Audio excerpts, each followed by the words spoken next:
They love to play through top, and never mind well, it's aggressive in some ways. You get to press R and be very aggressive as an engage. It's not a carry, however, and it's not necessarily what we would consider a traditional GamerLegion draft in the sense that they love to play through top side. Sakura and the Malphite, you can play through it, but it's not something you necessarily want to invest massively in terms of being the carry option.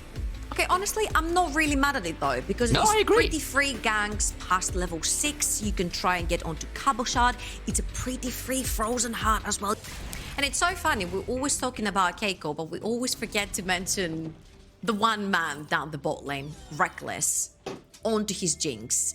The amount of games this guy has had in his entire career, in the EULCS, in the LEC, now playing in the LFL, making his way into EU Masters. A lot of people doubted KARMINE did not have the easiest of runs, especially when they started in the LFL, and yet here they are, slotted into the same group with 2 first seeds from Prime League and the NOC, and fighting for their lives. I think you'd be more than happy to have REKKLES onto that Jinx to try and carry veterancy, the level of Kings, excellence. dynasties, yeah, all of legacies. that, like bring them all up. Wherever Quickshot is, I'm sure he's nodding his head along. You understand the kind of tenure, pedigree this character brings, this player brings, and in a game like this, against a team like GamerLegion, it's the kind of stuff you want to have backing and bolstering you. You know, those additional edges that aren't just mechanical, aren't just in-game hand stuff, you know, the intangibles, as they're kind of called in sports and competitive play, whatever form it may take, is exactly the edges that can really, really matter here. So initialize. Yes. Jungle. Indeed. Lee Sin is going to be starting towards, from the bot side of the map, towards his top side of the map, and Volibear is going to be doing the exact opposite, playing towards the bot side of the map. Both junglers leashless right here. Of course, when you have a Jace in the top side of the map, you don't necessarily really want your Jace to be stuck in the jungle and then walking towards the top side of the map, because you really want that extra free first trade that you have towards whatever tank you have in the top lane. Whilst towards bot, usually the push goes to the Jinx lane, because it is much easier, so you will always have that AoE early on, whilst you see the failures will have the sniper and the lifesteal gun. Does indeed. He's got Calibrum, he's got Severum. I'll remember the names. It's what I do. Thank you very much. I've got you. It's fine. I actually learned every single one of the abilities as well. For me, it's the sniper and the lifesteal gun. That's fair. Like, okay, it's not red and green at least. But yeah, doing very well though with the poke. Does land a moonshot, gets a big trade, but that's a fantastic play. Level 2 coming through pretty much simultaneously, it felt like. They're doing a great job with that, as 113 has gone for the early invade, knowing that Danka started on the other side. That's leaving in a bit of a difficult spot, as Eschik doesn't really want to come over and contest this right now. I see a bit of a scuffle over this final big chicken though. It will be secured by Danka with the E. I am a little bit surprised right there, because Seiken was too busy dealing with the wave, shoving it in, while Essig was hovering towards the side of the map, and Essig did not walk in. Essig is gonna try to walk in right now, but he's been stopped because Seiken now has actually crushed the wave. So I feel like the mid jungle for KC is doing quite a lot of work. Essig is gonna move first though, Seiken on his back.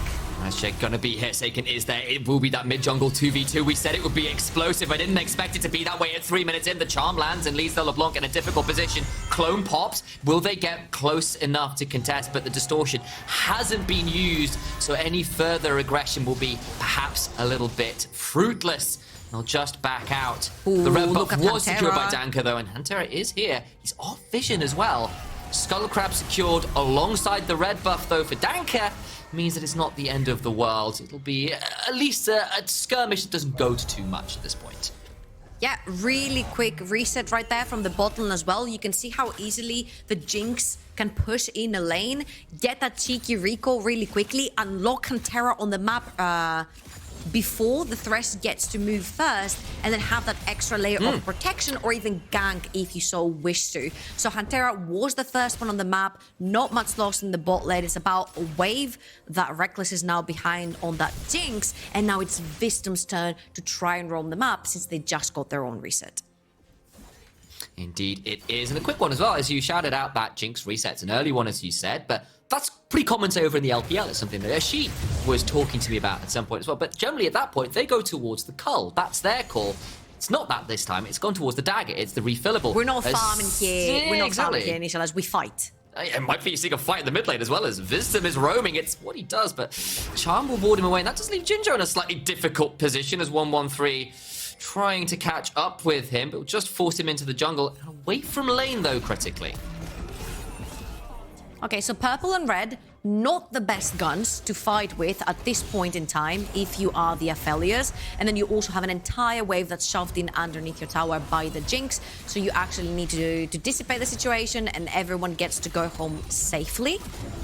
At this point, though, you do see that KCORP are trying to apply pressure wherever they can.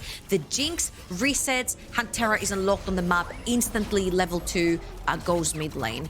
Then Wisdom starts roaming. Then you see that 113 is trying to cover towards bots on the map to try and punish the Aphelios if he oversteps. So again, we have a KARMINE corp that does really like to play and favor the bot side of their map, whilst leaving the Jace up to his own devices towards the top side. Absolutely, and this is an early game as well that right now is pretty much neck and neck. It's 100 gold, if that separates them. And neither team has found an edge as yet. Neither team has found the initial angle to make this one work. And honestly, when we have seen KARMINE Corp falter over EU Masters and obviously back in the LFL as well, it's often been in the early game, but right now at Amazon EU Masters, they've been doing just fine right now in this one. They're feeling okay in this match, and that's a good sign for KARMINE Corp fans. This is, again, so freaking telegraphed. You see that 113 has the timer on these chickens, gets in every single time, steals them away. There is nothing that Danka can do because Essek has been pushed in every single time. Level 6 right now onto Saken's area as well, and they might be looking towards the bot side of the map. Still a dark passage, though, available, so won't be able to get too much more. And that's And an another entire look. wave. Doesn't turn out that well. Indeed, it is. Has to leave that one behind. And again, we've seen a few looks. We've seen some skirmishes. We've seen some attempts in various positions, but nothing has stuck as yet. We've got about a minute or so until the Herald spawn. Probably a minute and a half until people really start contesting for it. We have still got a first Drake up, so I imagine one of those two things where we're likely to see our first point of real action. Yeah, and if you look at the two junglers as well, level 5 for 113 versus level 4 for Danka, and he has his entire top side up and available as well. He can roam towards the top side of the map if the Malphite over pushes too. So I think that right now 113 is in a great situation to get ahead of that Lee Sin, get that level 6, potentially pick a dive towards the bot side of the map, and then go for that dragon. That's the option you can see. Wisdom, Eschek, and of course that Lee Sin from Danka about to make their own bot. It will be a 4v2. Teleports not available from KARMINE Corp. They would be able to come and contest this, but the ward in the bush means that the rest of GL decide probably isn't worthwhile right now, and Hantera and REKKLES playing defensively, going back towards the Krugs, knowing that they are at threat of a dive here. There is so much action towards that bot side of the map, towards a bot side river, towards a bot side in general.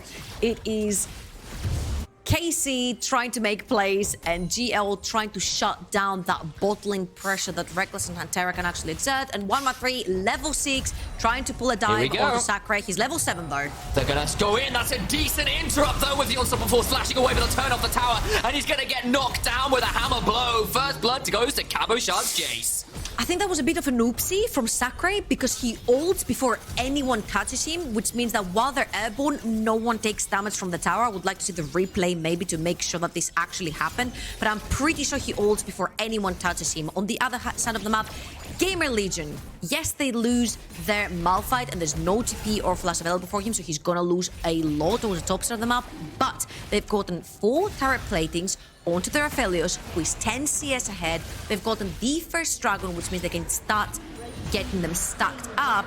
And the only thing they're losing right now is on the jungle matchup. The Lee Sin has fallen 10 CS behind, fallen XP behind, and that Volibear has actually managed to pull out a gank. And if I'm not wrong, I think he's starting the Rift Herald as well. Here is that replay. Here is the replay that I want to see. Level 7 on Sakurai. He does have the ultimate, but right before any damage lands, exactly, no damage has landed from the side of KCORP, which means that that tower did not do the full extent of damage that it could have. And KC are going to get scot-free from that one.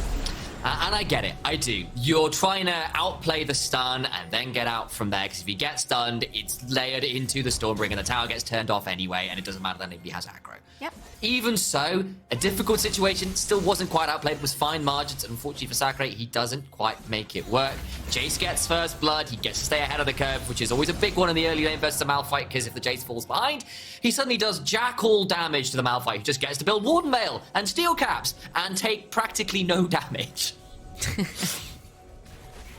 So here we're looking, of course, at 113 and where he wants to drop that Rift Herald, right? Seiken might be in trouble. He does have his flash and his ultimate available, and 4 teammates with him. We've seen a few of these, like, 3-man roaming squads from GamerLegion. They haven't really amounted to too much yet, but I appreciate the look in. And as it stands, reminder, 113 did pick up the Herald at the back end of the plays from topside as a big chunk goes on to Cabochard, who has to flash out from the unstoppable force. Well done from Sakurai to force that one.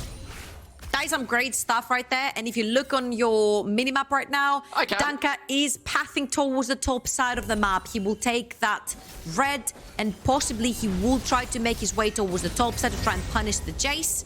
You see that he will make his way through the river. The Skull Crab is there up and available as well. He will meet with Cabochard. He could die here. That's well played. Gets over the top of Danka Machines. He kicks him out to safety. Cabochard with a to the skies goes to the bot side of the river as well and gets out from that one. That was quite unfortunate because Danka had just used his Q onto the Scuttle Crab. If that was an RQ, it could potentially be a 100-0 from Danka onto Cabochard, but unfortunately his Q wasn't cooldown from using it on Scuttle Crab. Nevertheless, though, it is going to be Cabo having to move away and having to face a Malphite yet again. That ultimate is almost halfway gone. And remember, there is a Rift Herald in the pocket of 113 as well. And he is looking towards the bot side of the map, of course. Of course he was, and you can see 113 was having a look at the bot side, but was spotted out by that ward you can see just behind the Dragon Pit, which lead S-Chick to come down and check what was going on. Sonic Wave just about goes wide, and that will leave us with not too much to write home about. There's that ward again. And we're back to seeing whether there'll be a spot for this Rift Herald to come down. We're back to bot lane. We've been here a few times. No one has actually died down here yet. There'll be a flash out for Vincent, though. Moonlight Vision goes wide from Ginger. The turnaround there is the death sentence. Flay away from the threat. Maybe we finally get a kill. It will be Reckless. Of course it's Reckless who picks up the kill right now. But Danka, S-Chick coming in behind Ginger. Checks up. Seiken's here as well. It is a 4v3. Danka gets rooted by the Everfrost, by the shield of Daybreak that will keep him in place. It's a kill for 113. Unstoppable! Turns off the turret. Seiken gets them all. They'll at least get 113 in trade, but that is now 3 for 1 overall in the bot side. I asked for action. I damn well got it. Okay, Seiken is fishing. He has flash. He has flash. He doesn't want it though. I saw you being nervous there. Yeah, I was about to say this is a major win, but the problem is the bear is dead. The bear is the one that has the Rift Herald. This could have been first tower down the bot lane with all the plates going to Reckless as a courtesy of the bear, but the bear ends up dying. So right here, Vision will very wisely flash the Leona ultimate, and the cleanse will be popped by Jinjo, but the ultimate has missed. Moonlight Vigil has missed, and then his board gets locked down and taken down. And remember, Danka used his flash onto Cabochard. If that was a kick right there, it would be into 3 people, would have been massive, but he doesn't have the cooldown, and he ends up being instantly punished. Of course, right there, we have 113 diving into the tower to try and get more kills onto his carries, and don't you worry, the Rift Herald will be put into good use, will be given to Cabochard, but again, it's 3 members versus 3 members from GamerLegion and KARMINE Corp. The roams have been matched, and GamerLegion, absolutely. You can see there's the mid lane and the jungler just off screen from the various representative Seikens and Danka looking to see what they can get. Jinjo might try and trade out the towers, race for that first turret brick, but it's still going to go the way of Cabochard, who is gratefully going to receive that donation alongside the Rift Herald. Jinjo should be able to pick up this turret in trade relatively shortly after, though. Yeah, and if you look on the timer as well, 5 seconds for the Dragon, and look at the inventories. Everybody has a mythic item from the side of KARMINE Corp, except the Leona. You don't really care, the Leona is just CC bot at this point, but everyone else does have their core mythic items, and that's what matters when you want to go for a team fight. So KC are going to try to shove in the mid wave, and they're most likely going to make their way towards the bot side of the map to secure the first Dragon of the game. Do exceptionally well with that, getting themselves up to a healthy 3,000 gold lead here as the mid-game strikes round. Plates have now fallen Dragon number 1 about to be secured. No one's gone towards that as yet. You can see it in the gold discrepancies right now. Very much Cabochard, who has taken a lot of that early gold alongside 113. I mean, that's what you're expecting, right? When you're playing the Jace into the Malphite, you're expecting that your Jace is going to pretty much have a free lane. The Malphite is there to sort of neutralize and not die. And even though Sakura has died once, I think he's done pretty well for himself. He's only 16 CS behind, which is pretty good for somebody who's played a tank into the Jace, and he's going to be that big mid shield that the Aphelios is going to need later on to teamfight. And it's looking like a pretty good snowball right now from KARMINE Core, who've had some mixed performances in the early game thus far at the Amazon EU Masters. We saw some moments in play-ins where they were dropping kills early and then coming back in the mid-game pretty well. We saw the game versus 6-7. They kind of got a little bit rolled and then returned the favor the day after. We got a fight in the mid lane, though, as a big chunk goes out, and they will actually get 1-1-3. That was not necessarily expected. That's Saken trying to get a bit more. Is out of charge, but should be able to trade back onto the Thresh shortly after. Cabochard and Saken running him down. Danker's coming up, but the health bars are just so low. I don't know about it. They're going to try and teleport in. Stuns there, and they won't quite be able to make it work. I appreciate the look in, but just a little bit too much there. Malphite's in, but everyone's outie, and Saken missed, I think, a few too many skill shots right there, or Wisdom would have been dead much earlier. 113 also dies without getting to use his ultimate, and Hunter needs to run. Does get knocked up, does have flash, and does get out of a Moonlight Vigil. There'll be no Binding Eclipse to follow up, and Sakurai, it's no AP Malphite, doesn't quite have the burst to make that one stick. But that's fine, because you ban 2 ultimates and you get a summoner out of the Leona, and then again you see the trades going on in the mid lane between Saken and Nessic, and 113 just dives into Fog of War, not respecting the fact that you cannot see the Thresh. It's locked down for so long that he does not get to use his ultimate, and then Saken misses a few too many skills are right there. The Everfrost, the Taunt. At the end of the day, they do get Wisdom right there. They do manage to kill the Thresh. They pull in the teleport from Sakurai as well. But KC, again, first on the map to reset and first to get onto that REKKLES. Does a lot of damage, misses the Shock Blast though, and now might have overextended as she can stop forward. Danker forces the flash with the Sonic Wave, but won't connect. It's fine, because he's absorbing pressure towards the top side of the map yet again. He gets the LeBlanc and he gets the Lee Sin towards the top side, meaning that there's no plays being made in the mid lane, meaning that KARMINE Corp can have their Jinx very close to the tower, taking it down together with the REKKLES, and it's going to be 2 towers in the mid lane, which completely unlock the map. Especially when you're playing champions like the LeBlanc, like the Lee Sin. You want to be able to have that vision down to make the plays. But at this point, it's going to get really difficult, because KARMINE Corp can use the power of the Leona being beefy and the Volibear to walk into Danker's quadrants of the jungle and actually set down the vision and be the ones to trap them. That was very nearly a nice pick there by Saken, but a swift sidestep from Wisdom prevents himself from being hit by the charm. And about to say, I feel like I've seen this game plan play out from an NFL team earlier in the day. We've seen a very early snowball that's been pretty clean, that's led to a very large gold lead at the 17-minute mark. And beginning to ask, what can GamerLegion do to try and come back into it? Of course, they have got Malphite, they have got Aphelios. If they can find a good team fight, blow up someone like REKKLES, there are options, but it's feeling pretty difficult right now with the map state as it is. I was about to say it's feeling kind of rough, because you just mentioned REKKLES. REKKLES has a Kraken. He already has his tank killing item together with a rapid fire, so he can poke from distance, while Sakurai has Butcher Sail in his inventory. He's got Bami Cinder, he's got some magic resist, he's got a Tabis even there. It's just really difficult to try and survive the damage when your opponents have already built their core items. And then on the other hand, you also have 2 items on the Jace. The poke is really going to hurt your teammates, who are extremely squishy. Lee Sin, LeBlanc, Aphelios, Thresh, all so squishy. 1 Shock Blast lands and somebody's going to have to be moved out of the fight, which means that KC get to do this again. Remember, we said that LeBlanc and Lee Sin love making plays. They love trapping you, but they can't, because KC are forcing their way into Danker's jungle. I was about to make a quip about the car boot sale not having any N64 or Pokemon titles in it, so it's not much of a car boot sale, but the damage is coming through. It's just, you know, no laughing matter. The 2 items, very nearly a transformation, honestly, for Jace. You know, he's about 45 odd stacks off from that. Very close to coming through, and suddenly that Jace can hit even harder, and that 1 item spike where there's a half item discrepancy, you can kind of play around. 2 items coming through, it becomes so much harder to deal with when you're kind of an item, full item completion down.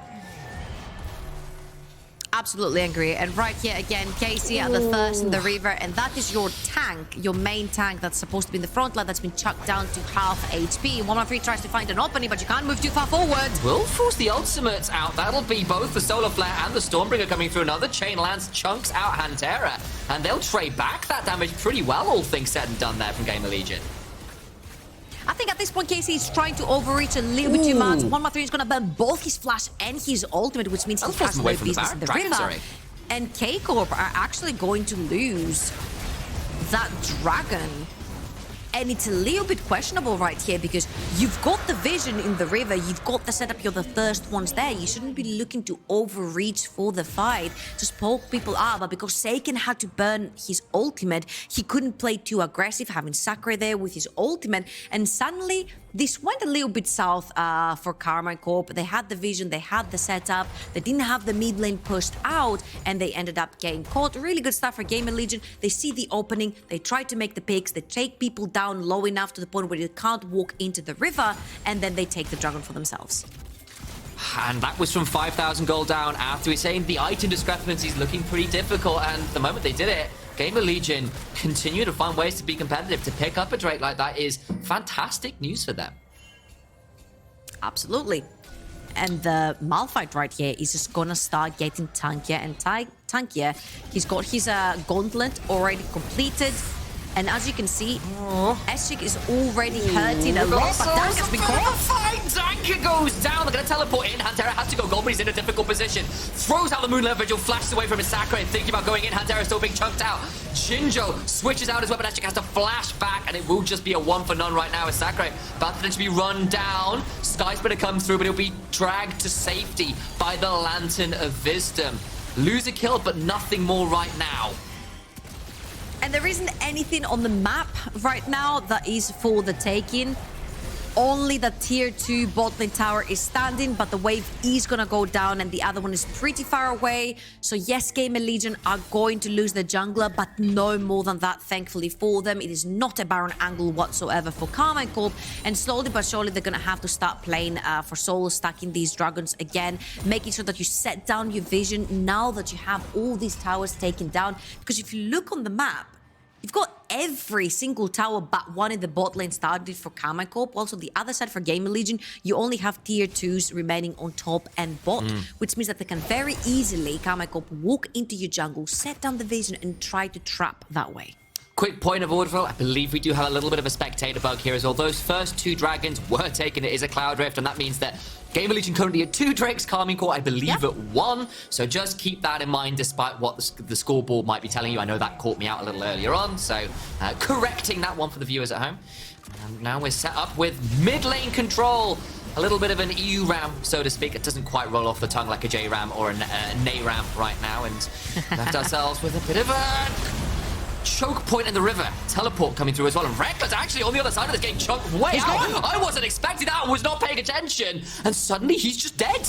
Out of nowhere. Congratulations to GamerLegion. That was so well played. That was so well played. Sakurai is always looking for REKKLES. REKKLES even had flash right then. He ends up going down. That means that GamerLegion are getting such huge tempo on the map. It is a 4 versus 5 and Seiken, huge poke from the back. Danka chunked to very low as Sakurai gets charmed as well. He's now in danger. He doesn't have flash. Will get landed out to safety. The final order not quite enough. Seiken does have one final spirit. Rush charge remaining as the shock blast brings down the rock. The mountain is dead. Danka kicks him away, but the charm will not matter. They get another 2 and KARMINE Corp punish the death of their AD carry with 3 right back. Eschik tries to get one more goal. Quite make it happen, but the charm from Seiken is just too clean. They get another, and Wisdom alone survives to tell the tale.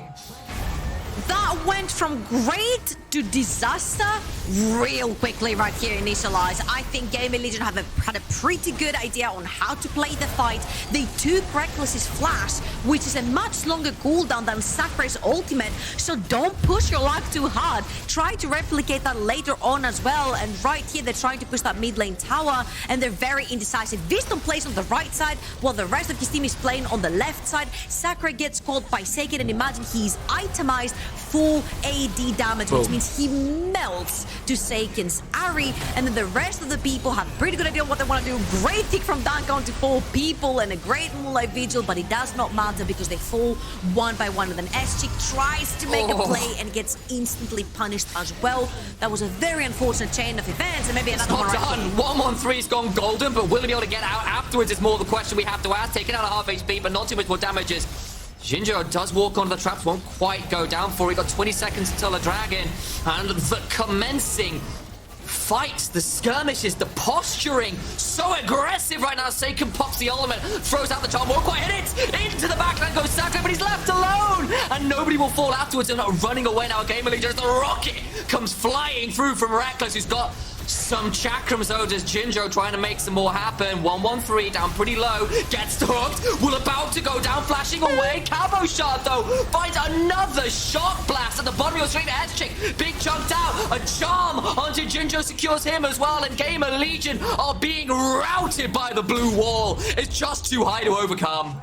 They're TP mid. I think this is where they want to end. Eshik is being chased away by 1-1-3, and the double TPs are coming through. They're going to take top lane, tier 2 at least, and they're hitting onto mid lane, inhibitor tower 2. Bot lane wave is pushing, and Eshik is just not allowed to back. Of course, Baron buff is going to be active on Seiken 2, which means they can very easily try to push in that mid lane wave. And oh my god, the coordination from the side of KARMINE Corp is beautiful. And even though as I'm assuming we'll see on the replay, Sakura does hit his mark again. This time he's just not follow up alone. Not this time. There was no way to finish up the Jinx, and alas, it was a one-way mission. Cabo Shard with a basic ability does so much damage. In comes Sakura, but the turnaround is just obscene.